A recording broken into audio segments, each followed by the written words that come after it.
ہاں یہ جو مجموعہ ہے جو آج اس کا اجرا ہو رہا ہے ایک وقت گزرنے کے بعد ایک تاریخی ماخذ بن جائے گا. جیسا کہ شیخ الاسلام نمبر، مولانا آزاد نمبر، مجاہد ملت نمبر آج کتب خانوں کے اندر ایک مرجع اور ماخذ کی حیثیت سے محفوظ ہے، اور پھر اس کے حوالے سے مضامین لکھے جائیں گے اور تذکرے کیے جائیں گے، شواہد بھی ان کو پیش کیا جائے گا. تازہ خواہی داشتن گرد داغ ہائے سینہ را، گاہے گاہے باز خواہی قصہ پارینہ را. اس کی قدر و قیمت جو آج ہے وقت گزرنے کے بعد اس میں برابر اضافہ ہوتا چلا جائے گا. ضرورت اس بات کی ہے کہ حضرت قاری صاحب نور اللہ مرقدہ کی درخشندہ زندگی کے جن گوشوں پر روشنی ڈالی گئی ہے، ہم مختلف میدان عمل میں مصروف عمل لوگ اپنی اپنی صلاحیت اور اپنے ضرورت کے مطابق ان سے روشنی حاصل کریں اور ان پر چلنے کی کوشش کریں. اللہ تعالی ہمیں اس کی توفیق عطا فرمائے. اس پروگرام کے انعقاد پر میں صدر جمعیت علماء مولانا محمود مدنی دامت برکاتہم، اس پرچے کے مرتب کرنے کے ذمہ دار حضرات اور تمام ذمہ داروں کا شکریہ ادا کرتا ہوں. اللہ تعالیٰ اس خدمت کو قبول فرمائے. وآخر دعوانا الحمدللہ رب العالمین. دعا سے پہلے ایک ضروری اعلان یہ ہے کہ جن حضرات کے مضامین اس شمارے کے اندر شامل ہیں ان کو نیچے جمعیت لائبریری سے یہ شمارہ ملے گا، اور جو حضرات قیمتاً یہ شمارہ لینا چاہتے ہیں تو آج رعایتی قیمت 350 روپے میں ان کو یہ شمارہ ملے گا. اور دعا کے بعد کھانا تیار ہے. جو حضرات ابھی کھانے سے فارغ ہونا چاہیں وہ فارغ ہو سکتے ہیں اور جمعے کی نماز کے بعد بھی کھا سکتے ہیں. حضرت سے گزارش ہے دعا.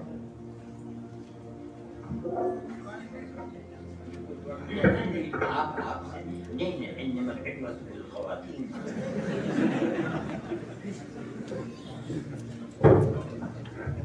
اللهم صل على سيدنا مولانا محمد وآله وصحبه وبارك وسلم. ربنا آتنا في الدنيا حسنة وفي الآخرة حسنة وقنا عذاب النار. اللهم وفقنا لما تحب وترضى من القول والفعل والعمل والنية والهدى. اے اللہ ہم سب کے جمع ہونے کو قبول فرما. اے اللہ تیرے جس نیک بندے کا ذکر خیر اس مجلس میں کیا گیا ہے، اے اللہ اس سب کو اپنے یہاں شہادت الارض کا درجہ عطا فرما. حضرت مرحوم کے درجات کو بلند فرما. ان کے نقش قدم پر چلنے کی ہم سب کو توفیق عطا فرما. ہمارے جو اکابر زندہ رہ گئے اللہ ان کو عمر برکت عطا فرما. ان کے فیوض سے زیادہ استفادہ کرنے کی، ان کی رہنمائی سے ہمیں رہنمائی حاصل کرنے کی توفیق عطا فرما. صلی اللہ تعالی علی خیر خلق محمد و آلہ و صحبہ اجمعین برحمتک یا ارحم الراحمین.